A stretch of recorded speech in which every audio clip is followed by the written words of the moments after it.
ಆಲ್ತುಳಿತದಿಂದ 11 ಜನರ ಸಾವು ಪ್ರಕರಣಕ್ಕೆ ಸಂಬಂಧಪಟ್ಟಂತೆ ಸಿಟಿ ರವಿ ಹೇಳಿಕೆಯನ್ನ ಕೊಟ್ಟಿದ್ದಾರೆ.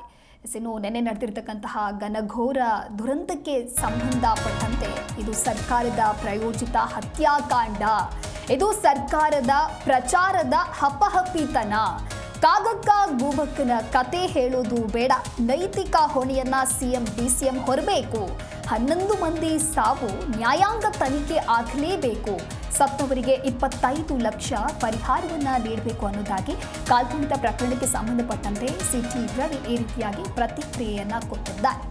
ಸರ್ಕಾರದ ಪ್ರಾಯೋಜಿತ ಹತ್ಯಾಕಾಂಡ, ಇದು ಸರ್ಕಾರದ ಪ್ರಚಾರದ ಹಪಹಪಿತನ, ನೈತಿಕ ಹೊಣೆಯನ್ನ ಸಿಎಂ ಹಾಗೂ ಡಿಸಿಎಂ ಹೊರಬೇಕು ಅನ್ನೋದಾಗಿ ಸಿಟಿ ರವಿ ಪ್ರತಿಕ್ರಿಯೆ ಕೊಟ್ಟಿದ್ದಾರೆ. ಎಲ್ರಿಗೂ ತಿಳಿದಿತ್ತು ಇದೊಂದು ರೀತಿಯಲ್ಲಿ ಸರ್ಕಾರಿ ಪ್ರಾಯೋಜಿತ ಹತ್ಯಾಕಾಂಡ, ಸರ್ಕಾರದ ಕ್ರಿಮಿನಲ್ ನಿರ್ಲಕ್ಷ್ಯದಿಂದ ಆಗಿರ್ತಕ್ಕಂಥ ಹತ್ಯಾಕಾಂಡ. ಇದೊಂದು ಆಕಸ್ಮಿಕ ಅಲ್ಲ, ಅಚಾನಕ್ಕಾಗಿ ಏನೋ ಆಗಿರ್ತಕ್ಕಂಥದ್ದಲ್ಲ. ನೀವೇ ಆರ್ಗನೈಸ್ ಮಾಡಿದ್ದೀರಿ, ಅಚಾನಕ್ ಹೆಂಗಾಗುತ್ತೆ?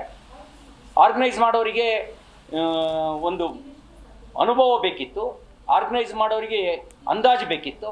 ನಿಮಗಿಲ್ಲಿ ಅನುಭವದ ಕೊರತೆ, ಅನುಭವಸ್ಥಿಗಳ ಮಾತುಗಳನ್ನು ಕೇಳದೇ ಇರುವಂಥ ಪ್ರಚಾರ ಪಡಿತಕ್ಕಂಥ ಹಪಾಪಿತನ, ಹಾಗೆಯೇ ಅಂದಾಜಿನ ನಿರ್ಲಕ್ಷ್ಯ, ಇದು ಅದಕ್ಕಾಗಿಯೇ ಕ್ರಿಮಿನಲ್ ನಿರ್ಲಕ್ಷ್ಯ. ಮತ್ತು ಸ್ವತಃ ಮುಖ್ಯಮಂತ್ರಿಗಳೇ ಒಪ್ಕೊಂಡಿದ್ದಾರೆ ಅವ್ರ ತಪ್ಪೊಪ್ಪಿಗೆ. ಅಪಾರವಾಗಿರ್ತಕ್ಕಂಥ ಕ್ರೀಡಾ ಪ್ರೇಮಿಗಳು ಸೇರುವ ನಿರೀಕ್ಷೆ ಪ್ರತಿಯೊಬ್ಬರಿಗೂ ತಿಳಿದಿತ್ತು, ಆದರೆ ಸರ್ಕಾರ ನಡೆಸೋರಿಗೆ ತಿಳಿದಿಲ್ಲ. ಎಲ್ರಿಗೂ ತಿಳಿದಿತ್ತು ಇದೊಂದು ರೀತಿಯಲ್ಲಿ ಸರ್ಕಾರಿ ಪ್ರಾಯೋಜಿತ ಹತ್ಯಾಕಾಂಡ, ಸರ್ಕಾರದ ಕ್ರಿಮಿನಲ್ ನಿರ್ಲಕ್ಷ್ಯದಿಂದ ಆಗಿರ್ತಕ್ಕಂಥ ಹತ್ಯಾಕಾಂಡ. ಇದೊಂದು ಆಕಸ್ಮಿಕ ಅಲ್ಲ, ಅಚಾನಕ್ಕಾಗಿ ಏನೋ ಆಗಿರ್ತಕ್ಕಂಥದ್ದಲ್ಲ. ನೀವೇ ಆರ್ಗನೈಸ್